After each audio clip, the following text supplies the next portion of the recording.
şansı ola bilərmi Neftçinin? Mən 20 soracağım, ona da şansı yoxdur. Yəni bu tipli müzakirələr Neftçi adına qəbul olunmaz. Tamam, ben statistikanı elə verilişi hazırlaşarkən daha doğrusu icmalı izləyə də mən baxdım statistikaya. Deməli 2015-2016 mövsümündə Neftçinin bu protokolların sayı 41-0-a bərabərdir.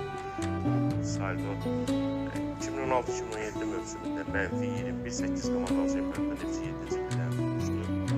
Və daha sonraki illərdə müsbət var və 2016-2017-ci il mövsümündən bu yana bu mövsüm Neftçi tarixinin ən bəlkə də faciəvi mövsümüdür. Ən pis göstəricidir bu. Gündüz Abbaszadeyə bunları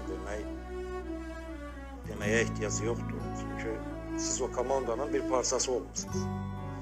Və o uğurların bir parçası olmuşsunuz. Kollektivlə bir yerdə və söhbət Neftçidən gedir.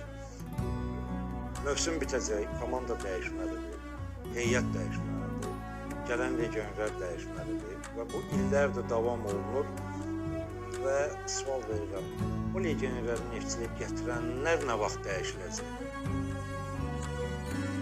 Legionerlər elə belə gəlməyib Neftçiyə, bu komanda elə belə formalaşdırılmayıb.